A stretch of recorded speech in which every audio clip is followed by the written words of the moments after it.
Okay, so let's start by talking about why neural networks are interesting. So from a mathematical point of view, so that's the mathematical justification first, they can provide universal function approximations.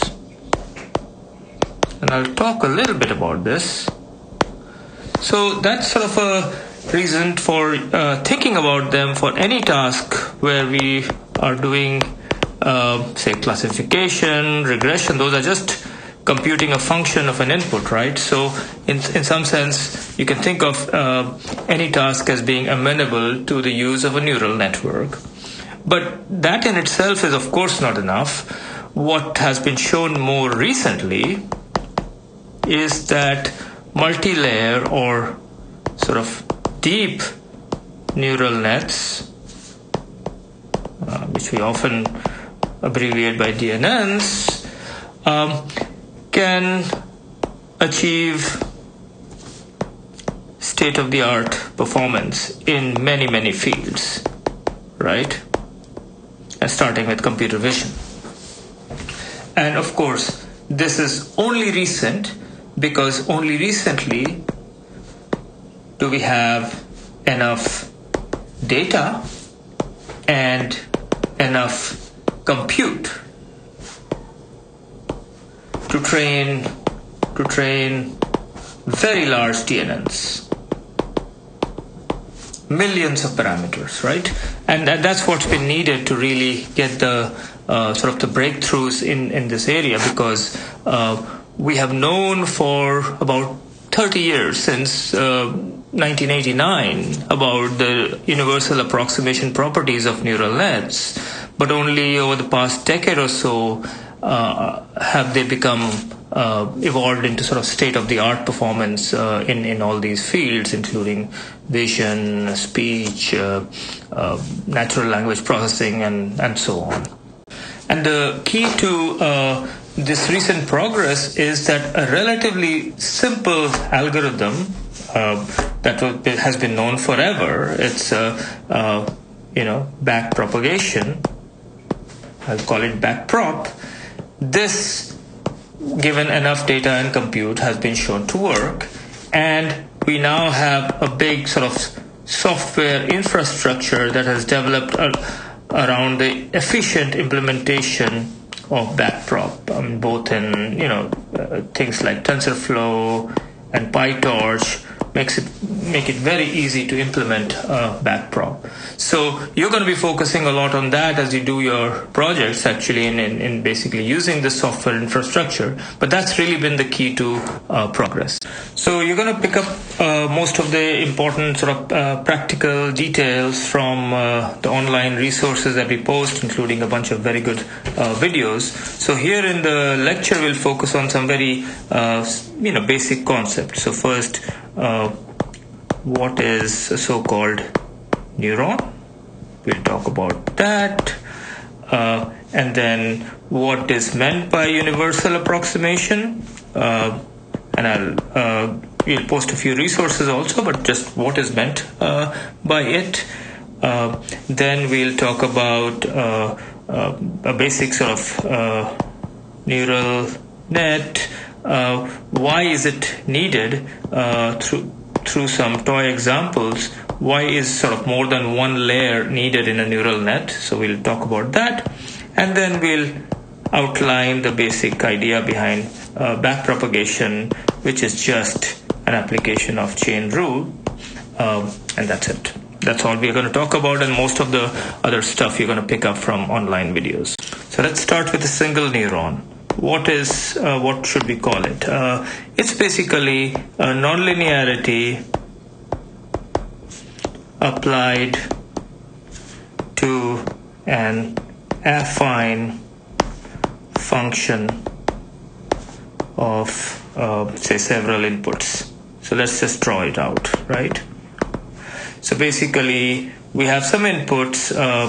Let me call it, the inputs are coming from other neurons below, perhaps. So let me call it A1 through AL. I am going to take apply weight to it, W1 through WL. It's an affine function, so it's not just a linear combination. I can also have a constant. We'll usually call it a bias. These are all adding up and then being passed through nonlinearity. And this is my output. I'm going to call it A out. I'll change this notation later when we come to neural nets. So basically, A out is W1, A1 through WL, AL plus bias with a nonlinearity applied outside, right? So the affine function plus the nonlinearity. And what do the nonlinearities look like? Well, there's many, many different kinds of nonlinearities you can have. The classic one was a sigmoid. The sigmoid, we know what it looks like. It looks like that. And that's why I use psi instead of sigma there, because sigma we are reserving for the sigmoid, which goes from 0 to 1. So if you need the output to go from 0 to 1, sigmoid can be an interesting choice. Another possible choice is a -1 + 1 version of the sigmoid, which goes from, in this fashion, it goes through 0 and asymptotes at -1 and +1. And this is the tan hyperbolic of z. So let's call this z. Z here. This is the tan hyperbolic of z. This is the sigmoid of z. I don't need to really write out all these functions here.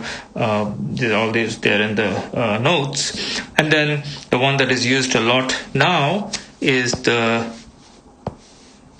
rectified linear unit, which looks like this. Usually the slope is 1, so this doesn't look like a slope of 1, but that's what it is.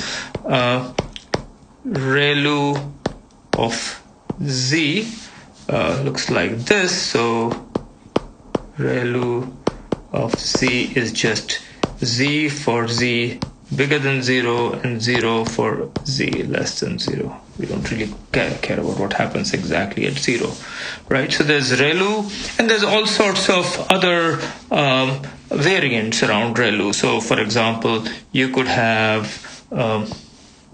something that looks like ReLU for positive z and has a smaller magnitude slope for negative z.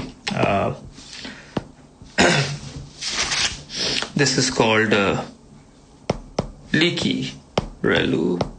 You can have something that is preserves this ReLU slope out here and has some slope here, but it asymptotes out to something small. It's sort of an exponential form here, and this is called the E-ReLU. So you can have a bunch of different nonlinearities, and we'll talk more about these. Nonlinearities, especially in the online resources. There's much more discussion about why ReLU and its variants have become the norm for deep neural networks right now. So the universal approximation property can be written very simply now. Universal approximation, that if I have a function f of x of a vector input, I can approximate it given enough neurons in the following way. So a sub j, psi was my nonlinearity, and I'm going to write it this way: wj transpose x plus bj, j equals 1 to j for large enough j. So what am I saying? I'm saying if you give me a bunch of neurons, j neurons of the kind I showed you, so each of these, and each of these is basically an affine combination of the input, affine combination of the input. So this is say W11 through W1D, it's a d-dimensional input, and this is the bias 1, and this is wj1 through wjd. This is bias bj, and then I take these outputs and combine them with weights a1 through aj and just sum them up, right? This is my f hat x, and this x is this d-dimensional input that's being fed to every neuron, right? And so basically I can think of, okay, the input is coming in here. This is the common input going to all the neurons. These guys, these neurons, let me change my pen color to red. These guys are hidden in the sense that you don't directly see their outputs, and then you combine the outputs of these guys and spit them out. This is my output, this is my input, and this is a hidden layer, right? So it's saying basically that with a single hidden layer, you can approximate any function you want. Of course, there are technical details about what kind of functions and all that, but those are rather general. There are also technical details about what kind of nonlinearities would work. At the beginning, the first paper that came out on this was Cybenko in 1989, and he basically focused on sigmoidal functions.